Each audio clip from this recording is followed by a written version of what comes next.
अस्सलाम वालेकुम, कैसे आप लोग सब? सबसे पहले ये वीडियो देखें। ससुराल वाले भी अड़ गए कि जी आप सोशल मीडिया पर आ गई, हमें गंदा कर दिया तो अभी घर नहीं आएगी। चीजें सामान मेरा सब पैक पड़ा है, ठीक है ना, वहां पर जो है वो बाहर निकाल के उन्होंने जब रखा हुआ है, ये हालात जो है वो आप रियलाइज ठीक है। करेंगे मेरे शौहर ने भी ये इनिशिएटिव लिया कि वो मेरे पास आ जाया करेंगे, मेरे मैं क्योंकि अपने भाई के घर पे रह रही हूँ तो जी वो उधर आ जाएंगे, तो हम जो है वो इस तरीके से जो है वो अपना सिलसिला चलाएंगे कि चले शौहर तो आपके साथ खड़ा है। लेकिन मैं आपको एक बात बताऊं, शादी वही होती है जिसमें आपको प्रॉपर इज्जत दी जाए, जिसमें प्रॉपर आपकी क्रेडिबिलिटी को जो है वो परखा जाए। मैंने सोशल मीडिया पे बात कर दी थी, मैंने किसी की बहन बेटी नहीं उठा ली थी, मैंने कोई अल्लाह माफ करे जो किसी की जायदाद पे कब्जा नहीं कर लिया था। अच्छा, सब देखने वाले पूरी ईमानदारी के साथ बताइएगा कि इस बाजी के बिहेवियर, लैंग्वेज और बॉडी लैंग्वेज को देखकर क्या कोई इसको अपने घर की बहू, भाभी या बीवी बनाना पसंद करेगा? कतई नहीं। ऐसी औरत जिसकी जुबान इतनी कस हो, जिसकी लैंग्वेज हो, महल्ले में जो आंटियां रिश्ता कराने वाली होती हैं, फिर कमेटी इकट्ठी करने वाली होती हैं, उस टाइप की हो, इसको घर में कोई भी अपनी इज्जत बनाकर नहीं रखता। यही वजह है कि थोड़े दिन ही नहीं गुजरे और उन्होंने ससुराल वालों ने इनकी जुबान को देखते हुए इनको जो है घर जाने का, वापसी का रास्ता दिखाया और इनके सामने माजरत कर ली। ये शादी हुई, जब इनकी वीडियो वायरल हुई तो तब मुझे पता चला कि हाँ ये भी कोई है। पहले तो इन्होंने मशहूरी लगाई रखी कि ये जर्नलिस्ट हैं, फिर एंकर बनी रही, उसके बाद ये डॉक्टर बन गई। पता नहीं इन्होंने कहाँ से ये नफ्सियात की डिग्री ली है कि जिससे ये खुद ही नफ्सियाती मरीज बन गई हैं। कि ऐसी ये जो बाजियाँ हैं जिनकी शादी हो जाती है पसंद की, और वो दावा करती हैं कि वो अपने शौहर को बहुत ज़्यादा जो है वो मोहब्बत करती हैं। और यही बाजी नबिया के हवाले से भी यही जो है इन्होंने खुद प्रपोज किया जो है वो हारिस को शादी के लिए।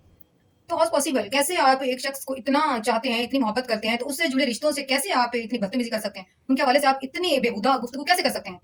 आपने यहाँ पर उसकी बात सुनी, आपको पता है ये अगर ये तो दौर ही ऐसा आ गया जहाँ पर गैरत नाम की जो चीज़ है वही कौड़ियों के भाव बिक गई है, लोगों ने बेच खाई है। अगर ये दौर वो वाला होता जहाँ लोगों में गैरत और अना हुआ करती थी, तो जो इसने अल्फाज बोले हैं कि मैंने किसी की बेटी भगा ली थी, ये डायरेक्ट इज्जत बर्बाद करने वाली बात है। जो बड़े बुजुर्ग हैं वो अगर सुन ले तो उनको तो समझ आ जाए इसने क्या बात की है, लेकिन हम जो थे तो क्योंकि दौरे हाजिर में मौजूद हैं, तो इसमें हमारे जो है ना वो थोड़ा सा मेंटली लेवल जो है वो और हो चुका है, हम ऐसी चीज़ों को बॉदर नहीं करते। लेकिन इसने जो ससुराल वालों के हवाले से पहले भी बेहूदगी फैलाई है और अब जाकर इतना घटिया किस्म का बयान दिया है, तो मेरे ख्याल में तो इज्जत और गैरत का तकाजा ये है कि हारिस भाई जो है वो हारिस जो है वो इसके घर भी इसको नहीं जाना चाहिए। तो बाजी आपकी इसी बॉडी लैंग्वेज, आपकी लैंग्वेज और आपके इसी बिहेवियर की वजह से, आपकी इसी एटीट्यूड की वजह से आप जो है माशाल्लाह 2 से 3 महीने भी नहीं ससुराल में टिकी और आप वापस अपने मैके आ गई हैं। कह रही हैं कि हमारा गुजारा हो रहा है।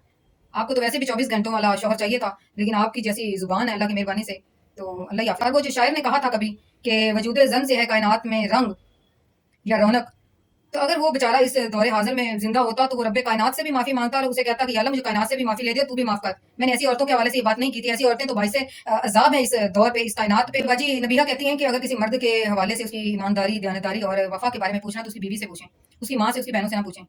जिन्होंने पाल पोस कर पैदा करके उसको जवान कर दिया, उनको नहीं उसके बारे में पता। ये जो बीवी है बेचारी बन गई है, अब 6 साल उसके साथ वैसे रह लिया इसने, लेकिन निकाह जैसे जिसको इन्होंने आम किया उसमें आकर तो ये 6 महीने ना इसने निकाले। ऐसी नसूब टाइप औरतों से दुनिया भरी पड़ी है। अल्लाह पनाह दे ऐसी खूनखार और जुबान दराज औरतों से। बहुत शुक्रिया, सलामत रहें।